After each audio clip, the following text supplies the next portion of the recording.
Question number 9. The total energy of a particle executing simple harmonic motion is 80 joule. हमको पता होना चाहिए कि total energy is nothing but sum of potential plus kinetic energy, that is half k a square, which is always a constant value. क्योंकि हमने देखा है in simple harmonic motion total energy is always conserved. Okay हर जगह पे same, mean पे भी same, extreme पे भी same, and so on so fourth. Total energy बोल रहा हूँ मैं, काइनेटिक पोटेंशियल की बात नहीं कर रहा हूँ. डेफिनेटली सेंटर पे काइनेटिक मैक्सिमम होगा, पोटेंशियल जीरो होगा. एक्सट्रीम पे पोटेंशियल मैक्सिमम होगा, काइनेटिक जीरो होगा. That is there. That is equal to 80 joule. Now this energy is given to you. What is the potential energy when the particle is at a distance of 3/4 of its amplitude? So x equal to 3/4 of a from mean position अगर है तो what is the energy of that particle? कौन सा energy? Potential. ऐसे cases में what you have to do is, ऐसे examples में आपको पोटेंशियल और टोटल को मैं कैपिटल ई से डिनोट कर देता हूँ. आपको पोटेंशियल और टोटल का कभी भी फ्रैक्शन लेना होता है, रेशियो लेना होता है. क्यों? Will come to know. What is potential energy? Half k x square. What is total energy? Half k A square. मतलब k/2 गया, राइट. मतलब मुझे क्या मिला? X square by A square equal to U by E. मतलब मुझे क्या मिला? u is equal to x square by A square into total energy E. x by a from here you already have, that is 3/4. तो x square by a square is 9/16 और e जो है वो 80 है. 80 है 1 जा एंड 5 जा 9 5 जा 45 जूल. हो गया आंसर खत्म. सिंपल. इससे सिंपल, यस इससे सिंपल भी था. रेशो वेशो लेने के झंझट में क्या पढ़ना है हमने, हमको पता है u is proportional to x square, e is proportional to a square. Directly यहाँ पे आ गए, खत्म. Okay, right. So this is how you were supposed to solve this question. 45 joule is the correct answer. The potential energy of a simple harmonic oscillator when the particle is halfway to its end point, E is total energy. Okay, वापस वही है, exactly same thing. Potential energy is x square by a square, या फिर और भी थोड़ा shortcut मारना है तो फिर x by a whole square. तो u is equal to x by a और x आपको दिया है हाफ वे, मतलब a by 2 ऐसा बोला है. x is a by 2 half way to its end point, मतलब हाफ द एम्पलीट्यूड पे है. तो ये आ गया आपका 1/4 टाइम्स ऑफ e. खत्म हो गया क्वेश्चन, कुछ नहीं था. डन. बहुत सिंपल सा क्वेश्चन था ये. A particle starts simple harmonic motion from its mean position. Its amplitude is a, total energy is E. At one instant, the energy is 3/4 of E. Its displacement at that instant is. I mean, at one instant, its kinetic energy is 3/4 of total. Kinetic energy K upon E is 3/4. ऐसा बोला है आपको. Simple है ये. What is kinetic energy? Again, half K x square minus a square. और ये पहले भी हुआ है, मैं वापस रिपीट कर रहा हूँ, doesn't matter. This is half k a square. k/2 cancel, 3/4. तो ये आ गया आपका x square minus a square equal to 3/4 times of a square. Right? Good. आपको x पूछा है ना, तो x square equal to 3/4 times of a square plus a square. So x square equal to, I know it is going somewhere in a wrong direction, but still कहाँ गलती होती है ये पता करना भी जरूरी होता है हमारे लिए. So you should know where we are going wrong. Let us see if we are going wrong at all or not. पहले तो देख लेते हैं. Right. So 3/4 plus 1. 3/4 plus 1. 7/4 a square. Right? Good. This is not correct. Right. So यहाँ पे होता है गड़बड़. इसकी हमको एक्चुअली जरूरत नहीं है. Where are we going wrong is, एक ही जगह पे गलती हुई है. That is very simple thing, because I have seen this kind of mistakes. तो मुझे बताना जरूरी होता है. ये x square minus a square नहीं होता, वो a square minus x square होता है, राइट. तो ये बहुत जगह पे देखा है that students are doing such kind of thing and then time होता है वेस्ट, क्योंकि you cannot just do this kind of stuff and expect to get correct answer. You cannot do it, right? So you have to be careful while writing down kinetic equation, energy का equation. Simple है. ये आपका आता है half, just a minute.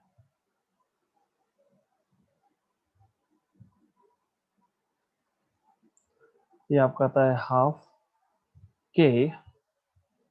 This is where the source of error lies, right. यहाँ पे you have to be careful. A square minus x square, amplitude is always greater than displacement at any time except for amplitude. तो a square minus x square होना चाहिए. अगर ये नहीं करोगे तो आपका हो जाएगा आंसर गलत. अब आ जाएगा correct. A square minus x square equal to 3/4 times of a square. वैसे ये a/2 पे होता है. ये अब आपको याद होना चाहिए. क्यों याद होना चाहिए आपको बताता हूँ मैं. हमने क्वेश्चन सॉल्व किया था जहां पे हमने a/2 पे पोटेंशियल एनर्जी कितना होता है ये कैलकुलेट किया था, और वो 1/4 आया था. अगर पोटेंशियल एनर्जी 1/4 है टोटल का, तो काइनेटिक 3/4 होगा उसी पॉइंट पे, क्योंकि टोटल एनर्जी तो see kinetic plus potential should be total. I remember हम लोगों ने क्वेश्चन सॉल्व किया था और a/2 पे हाफ द एम्पलीट्यूड पे पोटेंशियल एनर्जी कितना होता है ये कैलकुलेट भी किया था, और हमने बोला था 1/4 ऑफ टोटल आ रहा है. अगर पोटेंशियल 1/4 है तो बचा हुआ 3/4 कौन सा होगा, काइनेटिक ही होने वाला है. तो ये question actually it was already solved, but still anyways. तो ये आएगा आपका a square minus 3/4 times of a square, that is 1/4 1/4. तो ये आ गया a square by 2, तो x equal to a/2 आ गया. x equal to a/2 आ गया. गुड. अगर याद रहा तो कितना अच्छा. Potential at half the amplitude is 1/4, so kinetic is 3/4. खत्म. 12th, a man measures the period of a simple pendulum inside a stationary lift and find it to be t seconds. Stationary lift t seconds. If the lift accelerates upwards ये भी important है, with an acceleration g/4 ये भी important है, then the period of the simple pendulum is. देखो what we need to know is, हमें क्या बताना चाहिए. हमें बताना चाहिए कि time period is equal to 2 pi root of m by k, right. This is what you should know. Then 12th question है ना, right. टाइम पीरियड की बात हो रही है. यस. तो I will not write m by k here because we are talking about pendulum. तो l by g लिखना चाहता हूं मैं यहाँ पे, under root of l by g. तो time period is proportional to under root of g. This is what I wanted to write, क्योंकि length तो सेम रहेगा, length is not going to change. अब प्रॉब्लम कहाँ आता है ना, problem यहाँ आता है कि we I don't know. Again 11th में आप लोगों ने न्यूटन लॉज ऑफ मोशन में what happens in an acceleration in a lift if it is accelerating upwards or downwards देखा है कि नहीं, I don't know. नहीं देखा है, डोंट वरी. अभी आप 11th का भी कोर्स कर रहे हो और वो नेक्स्ट चैप्टर में it is scheduled that I'll be taking in detail such kind of questions. But for the time being what you should know is lift है, okay. Lift if it is accelerating upwards, right. मैं आपको सिर्फ example दे रहा हूँ, उस example को आप pendulum के ऊपर भी यूज कर सकते हो, so on so forth. But anyways, so just let me put a box over here. ये एक बॉक्स है. Weight mg is nothing but normal reaction n for a stationary lift. For a stationary lift. For a stationary lift. Okay, अब lift ऊपर जा रहा है, acceleration A is upwards, ऊपर जा रहा है मतलब नेट फोर्स जो है वो ऊपर की तरफ है, ऊपर जा रहा है, मैं बार बार बोल रहा हूँ ऊपर जा रहा है मतलब नेट फोर्स ऊपर की तरफ है। तो मैं क्या लिखूंगा, N minus M G is equal to F net, ऊपर का फोर्स माइनस नीचे का फोर्स, ऊपर का फोर्स माइनस नीचे का force equal to F net. तो N minus M G is equal to F net, but what is F net? Mass into acceleration, force is mass into acceleration. What is N then here? क्या करोगे, M A plus जी, मतलब इस case में जो आएगा आपका normal reaction, it is, आपको ये भी बताना चाहिए what is apparent wait, what is actual wait. तो इस केस में weight will be more if lift is going up. अगर लिफ्ट नीचे आ रहा होगा, if the lift is coming down,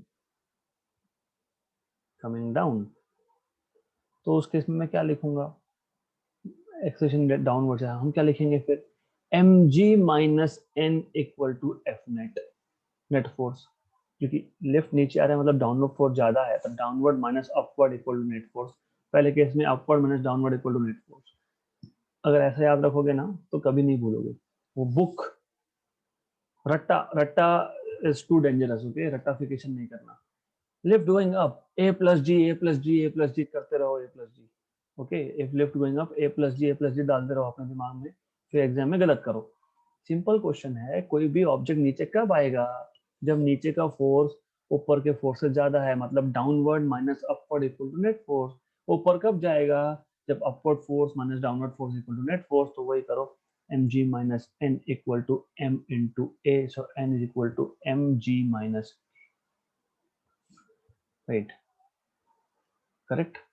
अब ये एक बॉक्स हो या फिर ये एक इंसान खड़ा हो या एक पेंडुलम लटका के रखा है तुमने, जी will be g plus a if the lift is going up, g will be g minus a if the lift is coming down, simple language, खत्म। अगली बार से I don't want you do that kind of rectification stuff, okay, so simple, t is proportional to root of g, right, so t2 by t1 is proportional to or equal to, क्योंकि ratio ले रहा हूं, under root of g1 by g2, तो T2 is under root of G1 मतलब G क्योंकि stationery lift था, G2 मतलब G plus A क्योंकि लिफ्ट अभी ऊपर जा रहा है, ऊपर बोला ना ये, upwards, into T1 under root of G upon G plus कितना, A कितना बोला है, G/4, G/4 times of T, तो ये आ गया आपका T2 इज इक्वल टू, नीचे आएगा आपका 5/4, ऊपर है G, तो cancel and T, correct, good. तो ये आ गया आपका 2 times of T upon under root of 5, है क्या ऐसा, है, ऑप्शन नंबर सी, हो गया question solve, correct, simple question था। Next question, a spring has certain mass suspended from it and its period of vertical oscillation is t vertical. If the spring is now cut into two equal halves and the same mass is suspended from one of the halves, the period of oscillation is now, if I remember, ये question भी हमारा हुआ है, but anyways, time period is 2 pi root of m by k, right, and what we know is spring constant k is proportional to length, okay, ये पता होना चाहिए, 1 upon length, okay, so t is basically proportional to 1 upon k, also k is proportional to 1 by length, इसका मतलब time period is proportional to under root of L, correct, right, ये आ जाएगा ना हमारा, इन शॉर्ट, ये हमारा आ जाएगा, correct, okay, then the period of vertical oscillation is now, मतलब आपने दो पीस में कट कर दिया, तो T2/T1 is equal to under root of L2/L1। L2 ये L1 का हाफ है, करेक्ट। तो L2/L1 1/2 आ गया, तो T2 is equal to under root of 1/2 times of T1। है क्या ऐसा कुछ? है क्या ऐसा कुछ? ऐसा है ऑप्शन नंबर बी में, T/√2। हमने सिर्फ प्रोपोर्शनली देखा है, that's it. What we have, what we are doing is, mass तो सेम सस्पेंड करने वाले हैं ना। पहले एक स्प्रिंग था, उसका लेंथ L था, उस पर मास M था। स्प्रिंग के दो टुकड़े कर दिए, स्प्रिंग के दो टुकड़े कर दिए, तो पता होना चाहिए spring constant K is proportional to 1/L, बराबर। But T is proportional to 1/√K and K is proportional to 1/L, तो T is proportional to root of L, right. तो L2/L1 हमको पता है, हाफ। हो गया solve. Option number B T/√2, this is how you suppose to solve. बाकी वो books में क्या दिया है कैसा नहीं दिया है, we are not going through normal method, conventional method, तो ऐसा कर लेना and you will get your answer. In arrangement given in figure, if the block of mass m is displaced, the frequency is given by। मैंने आपको बताया था, ये हमारा पहले भी हुआ है, मैं फिर भी एक बार रिपीट कर रहा हूँ। This is nothing but a parallel combination of springs. Why parallel combination? What do you mean by parallel combination? Parallel combination में क्या होता है और सीरीज में क्या होता है? सीरीज कॉम्बिनेशन में दो स्प्रिंग का, दो रजिस्टर का, दो कैपेसिटर का, दो इंडक्टर का, किसी भी दो इंस्ट्रूमेंट्स का, या फिर इस केस में मैकेनिकल स्प्रिंग्स का एक पॉइंट कॉमन होता है सीरीज में। सीरीज में कैसे करते हो? स्प्रिंग, पहला स्प्रिंग दूसरा स्प्रिंग, एक ही पॉइंट कॉमन है, that is series combination, correct. Parallel मतलब क्या? पैरेलल मतलब दोनों के दोनों पॉइंट्स जो है दे आर कॉमन, है ना। मैंने अगर ऐसा लगा दिया इसको, one end are in parallel, both ends are common, okay. तो हमारे पास जो डायग्राम दिया है, are the both ends common? Yes, how? A spring का एक एंड रिजिड सपोर्ट पे है, बी स्प्रिंग का भी एक एंड रिजिड सपोर्ट पे, मतलब ये तो कॉमन हो गया, both of them are attached to a rigid support. Rigid मतलब rigid, okay. And both other ends of both the spring are attached to mass। दो दोनों का एक एक एंड मास पे है, एक एक एंड रिजिड सपोर्ट पे, this is parallel combination. Parallel in spring is, parallel in spring is like resistance in series. मैंने पहले ही बताया था, तो K equivalent will be just equal to K1 plus K2। और हमको ऑलरेडी पता है कि frequency is one upon time period, तो पहले time period is root of 2 √m/k, मुझे पता है। अभी अभी हमने लास्ट एग्जाम्पल में देखा ये t is equal to 2 √m/k, m/k equivalent, right. तो t is equal to 2 pi m upon k1 plus k2। तो frequency which is one upon time period, that is 1/2 pi under root of k1 plus k2 by m। ऐसा आपके पास option आना चाहिए, 1/2 pi k1 by k2 by m, option number B, right.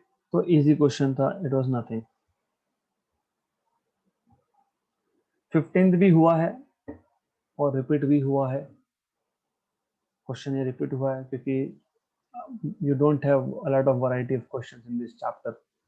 So two identical springs of constant k are connected in series and in parallel, a mass m is suspended from them, the ratio of their frequencies is, see the thing is mass is same, okay, masses are same in both cases, frequency is proportional to k, then क्योंकि दिख रहा है ना proportional to k, मैं वापस दे देता हूँ, doesn't matter really। frequency is 1 upon time period, 1 upon time period, that is 1 upon 2 pi root of k by m, so ultimately n is proportional to root of k, okay right. तो n series upon n parallel is equal to under root of k series upon k parallel. Okay, तो n series by n parallel is k series is 1 upon k plus 1 upon k, क्योंकि यहाँ पे दोनों का constant same है, इसलिए मैं k1 k2 नहीं लिख रहा हूँ, k लिख रहा हूँ just, right.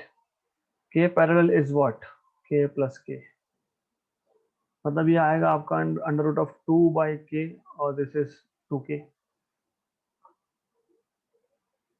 Right, 2 by k upon 2k। Okay good. I know there is something wrong over here, मुझे पता है, बट स्टिल गलती कहाँ होती है, this is also our part of looking at this particular thing, कहाँ पे गलती होती है ये हमको ही देखना होता है, राइट। गुड। सो यहाँ पे 2 कैंसिल हो रहा है, 1 अपॉन k स्क्वायर बच रहा है, because this is where we are doing wrong things. तो कैसे करेंगे फिर,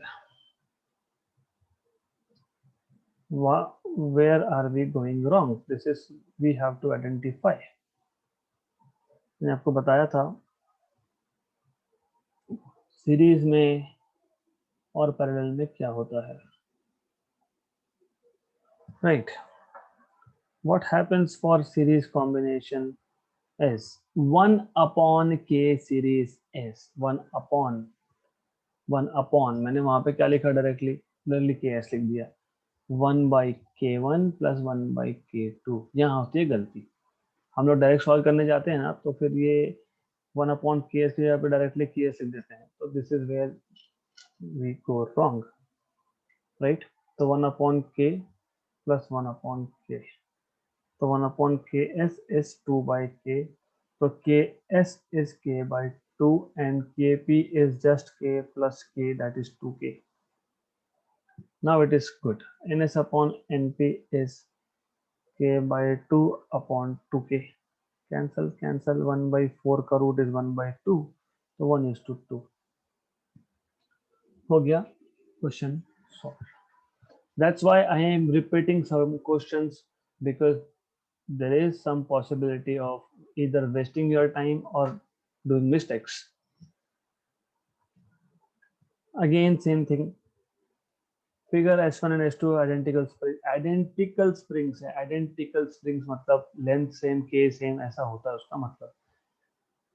The oscillation frequency of mass m is f, so the frequency of oscillation is f, if one spring is removed the frequency will become, अभी मैंने बताया आपको, frequency is equal to 1 upon 2 pi under root of k by m, correct। the thing is in case 1, इस case में n1 is equal to 1 upon 2 pi under root of k parallel, क्योंकि मैंने आपको already बताया कि ये k parallel का case है। okay, I will make it still shorter because I don't want to write a lot of things, so n is proportional to root of k हमको पता है। केस 1 में फ्रीक्वेंसी 1 विच इज f, बोला है f है, is equal to, is proportional to k parallel, क्योंकि पहले दो स्ट्रिंग्स थे, k पैरेलल आइडेंटिकल है, तो k1 और k2 सेम है, मतलब k है तो 2k आ गया।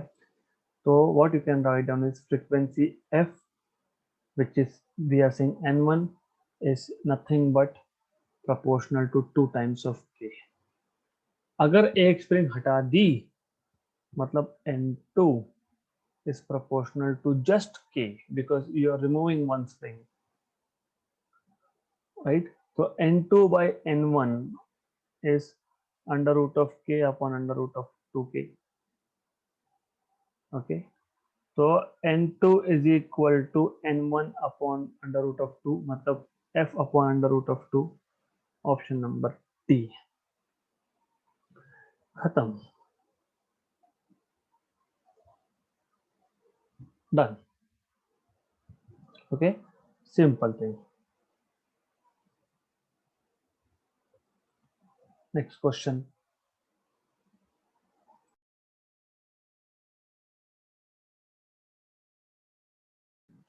17th is again a very simple question. A mass m is vertically suspended from a spring of negligible mass. The system oscillates with frequency n. What will be the frequency of the system if a mass 4m is suspended from the same spring? Frequency पूछा है, n is equal to 1 by t is equal to 1 upon 2 pi root of. मैं बार बार लिख रहा हूँ ये equation क्योंकि this is where normally things go wrong, क्योंकि या तो टाइम पीरियड का इक्वेशन याद रखो या तो फ्रीक्वेंसी याद रखो। टाइम पीरियड में under root of M by K आता है और फ्रीक्वेंसी में under root of K by M आता है। सिंपल है, बहुत सिंपल सा। ये भी याद नहीं होना आप लोगों को, omega is equal to 2 pi N, ये तो याद रहना ही चाहिए।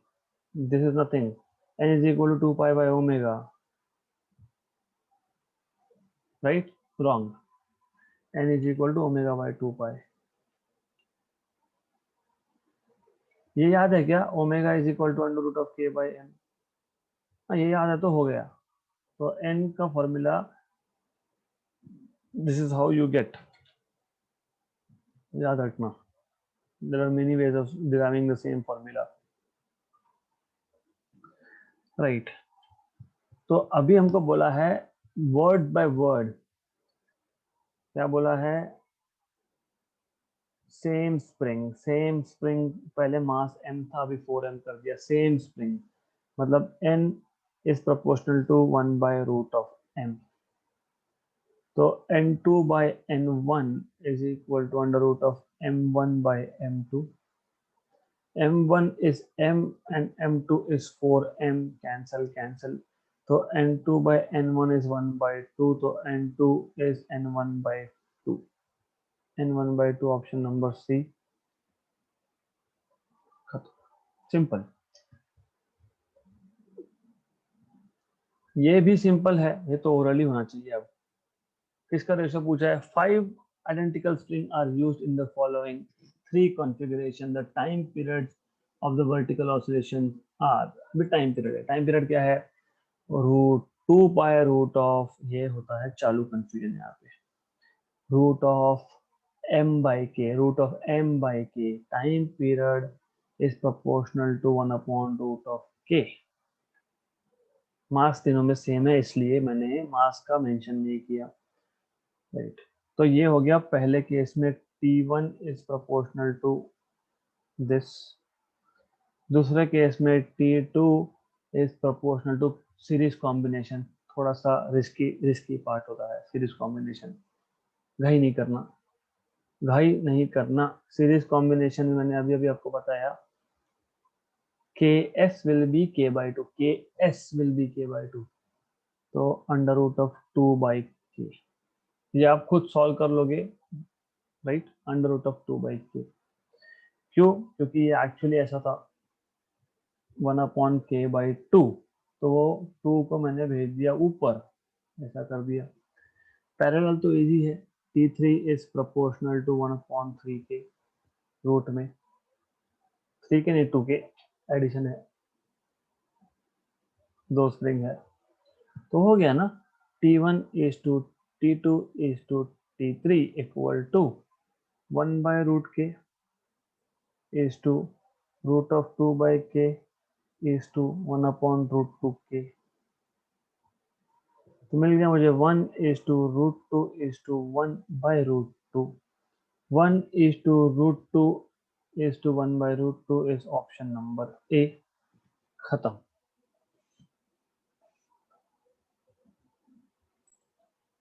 Next question in the list is 19th. What will be the force constant of the spring system shown in the figure? पहली बात तो force constant क्या है वो पता होना चाहिए। आपको याद होगा हमने बोला था जब सिंपल हार्मोनिक मोशन हमने स्टार्ट ही किया था, हमने लिया था with example of a spring. हमने बोला था कि the force acting on the spring when it is in displaced position is proportional to displacement. So F is equal to minus kx because force is restoring, it is opposite to the direction of displacement. So force constant या फिर spring constant is the same thing, minus F by X, right? But if I just take magnitude mod value, so K is equal to F by X if I talk about just magnitude, correct? तो यहाँ पे आपको force constant मतलब spring constant पूछा है, बस इतना ही। तो we don't need to know this equation F by X वगैरह वगैरह, कुछ जरूरत नहीं है, सिर्फ बताने के लिए, क्योंकि फोर्स कांस्टेंट वर्ड आया तो I thought of telling you little bit about force constant, just to remind you कि फोर्स कांस्टेंट क्या होता है, राइट? बेसिकली स्प्रिंग कांस्टेंट पूछा है और बहुत इजी है। मैं यहाँ पे ओरली करने वाला हूँ ये question. So what I will do is this, ये जो दो स्प्रिंग है ये है पैरेलल में दोनों का K1 लिखा हुआ है वहां पे, तो Kp will be 2 times of K1। तो इन दोनों स्प्रिंग जिसका कांस्टेंट K1 है उसको हटा के मैं सिंगल स्प्रिंग लगा सकता हूँ विद अ कांस्टेंट 2K1, और ये 2K1 और नीचे का K2 सीरीज में है, तो finally 1/K equivalent will be equal to finally 1/Kp plus 1/K2 because Kp and K2, since Kp and K2 are in series, therefore 1/K equivalent is equal to 1/Kp is 2K1 plus K2। हमको पूछा है force constant, not the reciprocal of force constant, सिर्फ ये आएगा 1/K2 plus 1/2K1 का inverse, खत्म, right? Which is option number B. Simple सा question था। Next question, a mass m is suspended by two springs of force constant K1 and K2 respectively as shown in the diagram. The total elongation of the two springs is, total elongation of the two springs is, that is why मैंने वो last question में मैंने आपको बताया, मैंने क्या बताया आपको, मैंने आपको ये बताया कि फोर्स इक्वल टू के एक्स, अगर मैं मैग्नीट्यूड वाइज बात करता हूँ, डायरेक्शन छोड़ देता हूँ, तो इलॉन्गेशन मतलब जो x है, डिस्प्लेसमेंट इज इलॉन्गेशन। क्यों? मैं जब मास लगाऊंगा तब जाके डिस्प्लेस होगा, तो डिस्प्लेसमेंट अगर इनिशियल पोजीशन ये था और ये दो एक मास लगाने के बाद, देखो when you have just two springs no mass attach, this is original position, mass लगाया तो मास लगाने की वजह से दिस इलॉन्गेशन ना, इलॉन्गेशन कितना हुआ मैं उसको x से डिनोट कर रहा हूँ, तो they are talking about x, तो x is nothing but f by k, f by K. Series में है क्या? यस।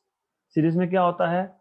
1/K1 प्लस 1/K2, क्योंकि सीधा 1/K है तो मैंने डायरेक्ट लिख दिया यहाँ पे, डायरेक्ट लिख दिया ना, क्योंकि 1/K हमको पता है, सीरीज के लिए हम लोग वैसे भी 1/K equal to 1/K1 plus 1/K2 लिखते हैं, डायरेक्ट लिख दिया।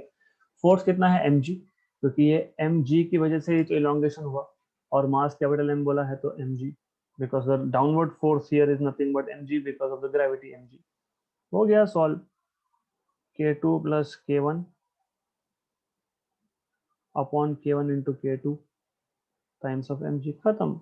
है क्या ऐसा कुछ? K1 plus K2 mg upon K1 into K2, option number B, done, right?